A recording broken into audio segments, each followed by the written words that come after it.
What is the greatest comeback to an insult you've ever heard? 18th century British radical politician John Wilkes was told in Parliament by a political opponent, "Sir, I do not know whether you will die on the gallows or of the pox." Wilkes shot back with, "That depends, my lord, on whether I embrace your lordship's principles or your mistress." Wilkes shot back with, "That depends, my lord, on whether I embrace your lordship's principles or your mistress." The lords observed with snide delight. He glanced, ashamed, from left to right. He stood to make his own reply. "I know you are, but what am I?" During WW1, Switzerland had a tiny standing army, but they were very skilled marksmen. Wilhelm II of Germany asked what 250k Swiss troops would do if he decided to invade with 500k German troops. The Swiss said, "Shoot twice and go home." Saw a clip of a stand-up comedian the other day, and he says something along the lines of, "The first time I had sex it was terrible. The first time I had sex," and a woman chimes in with, "You mean yesterday?" Crowd laughs for a while, and while the comedian is waiting for them to calm down you can see the gears turn in his head. Once it gets down to basically a few chuckles, he just says, "Glad you remember," and the crowd just lost their shit. It was amazing, not heard, but read. Easily the Spartans reply to Philip II of Macedon. As Philip II of Macedon was conquering Greek city-states left and right, Sparta was left alone. Philip had achieved a crushing victory, and Sparta was relatively weak and without walls. Philip sent a message to the Spartans saying, "If I invade Laconia you will be destroyed, never to rise again." The Spartans replied with one word, "If." This is actually where the word laconic came from. Most ancient accounts make the Spartans sound like the masters of trash talk. The Persians also told them at one point their arrows would blot out the sun, and a Spartan replied that it'd be nice to fight in the shade. Also, it's a long repeated response, but when they were told to lay down their arms their response was, "Molon labe," which roughly translates to, "Come and take them." The Spartans were a slogan-making machine. Another famous one was, "E tan e epi taz," either with it or on it.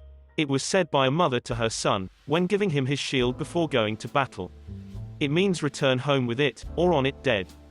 Dropping the shield was the ultimate act of cowardice. Ripsorspis, shield dropper, was the worst thing that you could ever be, a combination of coward and traitor. As a side note, the Greek army still uses the slogans. Edit, since this comment got some attention, here are some more interesting facts about the Spartans. They were good warriors, however they were terrible strategists. Their social system, based on a ruling caste of warriors exploiting a huge number of serfs and slaves, crippled their expansion potential, and they only had few colonies. They won the Peloponnesian War, only because of treason, and soon after they were eliminated from history, whereas loser Athens kept on being relevant. The Spartans were famous for not talking much. This was admired as a stance on life and immortalized in the quote, "To laconize anesti philosophy," i.e., to talk like a Spartan. Laconia being the region, is to speak wisely. Modern Sparta is a small town in Greece. The people in the region still don't talk much and are extremely conservative, to use a euphemism. Most notable thing about modern Sparta is that it is the only city in Greece that doesn't have a single traffic light. One of the random generated missions you can get in AskReddit, Odyssey, is a Spartan mother who basically says her son dropped his shield, so go kill him. Whenever I get that mission, I'm like, harsh. Then I go kill the son and bring his dead body back to her. Didn't he wipe Sparta out eventually? Nope. They were left alone by the Macedonians. Interestingly, it was the Visigoths who eventually sacked Sparta. That feels like a clash of timelines, but Sparta had continued throughout Roman times. After it was conquered, Sparta became a popular tourist destination. It makes sense, but reading about stuff like this makes you really think about the fact that the civilizations we study today in history class also had history class in their schools. The Romans were perfectly aware of Greek and Egyptian history the same way we're aware of those things plus Roman history. It was an exchange between two co-workers a few years back, basically a slut-shaming gone wrong. Person A had only ever slept with one person, their previous boyfriend that they were still obsessed with. Person B was the opposite and would bang a different person every week. Person A, "I can't believe how many people you've slept with. I don't understand how people can have sex with someone they aren't in love with." Person B, "Well, your ex-boyfriend seemed to manage it okay." Person A, silence as he dies inside, "What are you looking at?" "I'm still trying to find out." Quiet guy in my art class got called queer bait. He replied with, "If I'm the bait then you're the catch of the day." My 10-year-old cousin was pushed aside by an older student at school who also felt the need to call him a gay child. My cousin told him not to get his hopes up. You wish became the kryptonite to gay jokes in my elementary school for a while growing up. Do your parents know you're gay? My first exposure to a trick question. Do yours? Yes, my parents know you are gay. Bravo. Do they know you don't know how to wipe your ass right? Or do I need to tell them? Left to right, obviously. S. On a construction site one afternoon, different trades were working in the same area. Like silly team sports, the Sparkies always hang with the Sparkies and the Turd Wranglers always hang with the Turd Wranglers, and anytime they're together it turns into a pointless dick measuring contest, usually not literally. One particularly childish exchange saw two men chopping back and forth, my dick biggest, blah blah blah. Finally one of them spits out this classic, I've got girth like a can of corn, and the clap back was unforgettable, but you've got length like a can of tuna. Everyone busted up. Mr. Girth tried to hide his embarrassment, but was tied up. No comeback. And a room of men laughing uncontrollably. Good times. My grandma asked my cousin, who'd had lots of partners and 2 kids at this point, if she was ever going to get married. Cousin, it's not the same nowadays. We don't buy cars without test driving them first. Grandma, yeah, but they don't let you put 100,000 miles on them either. Point goes to Granny. One of my co-workers was cold calling customers, trying to get appointments to drum up business. One of them told him to go fuck his hand, and he responded with, I've got that penciled in for 3. I should be done by 4 if you'd like to come in for an appointment then. The guy laughed his ass off, and ended up coming in for the appointment. I had a co-worker, also in sales, also cold calling, a take no shit middle-aged woman. When people hung up on us, sometimes we'd call back and play dumb, often people would realize they were being rude. This is more business to business. Anyhow, this lady couldn't help herself, so she'd call back, feign the same polite friendliness, and say, hey sorry, I think we were rudely disconnected. In high school, we congregated in our cliques around the benches. One friend is cracking his knuckles and did this fairly often. Another friend saw this and remarked, you pop your hands a lot, you must jerk off a lot. The friend that popped his hands immediately looks at him and calmly says, you pop your jaw a lot, you must suck dick a lot. Weirdly enough no one laughed, we just all shrugged and took it as a logical explanation. It's been over 20 years and I still think about the logic. Edit. Wow, look at those numbers, thanks internet fam. As for the informative comments about changing cliques to cliques, for the sake of the story I think I'll leave it as is. Glenn McGrath, Aussie cricketer, got frustrated with Ed O'Brands as his every attempt to stump Brands failed. This is what happened next. McGrath, why are you so fat? Brands, because every time I fuck your wife, she gives me a biscuit. My grandma got into a fight at the grocery store with a guy who told my 9-year-old brother to move the fuck out of the way.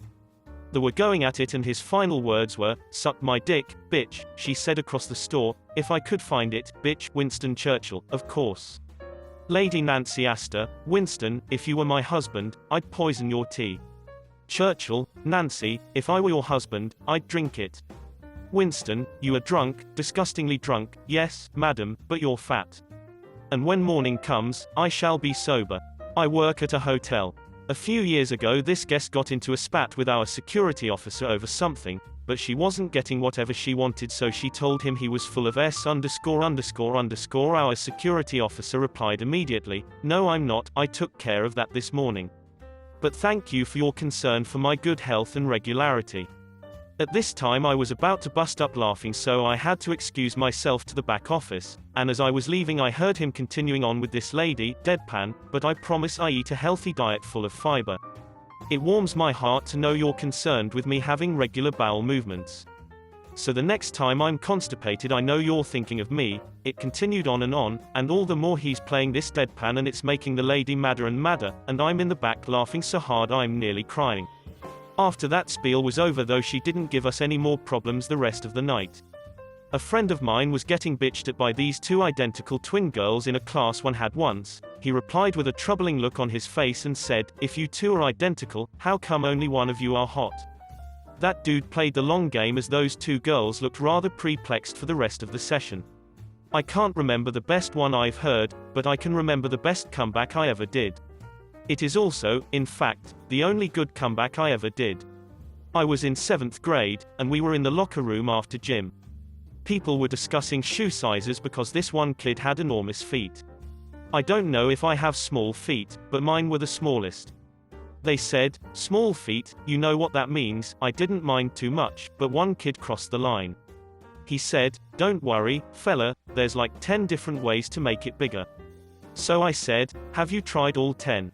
Not very impressive, but it shut him up. I was the one insulted, but not the one with the comeback.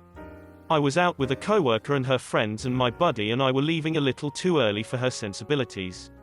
She jokingly got up in my face and said, smell that. Smells like pussy. A guy playing at the pool table next to us stepped forward and said, I'm sorry, that must be me. I just ate. It was amazing. I was 13 years old, carrying a bunch of books for the teacher. Some joker thought it was funny to pretend to fall right in front of me. I told him, don't fall for me, man. My whole book carrying crew and his prank crew all started bursting into laughter. I didn't register what had happened until much later. When I was in high school, I had an ancient history class with a teacher named Mr. O'Neill.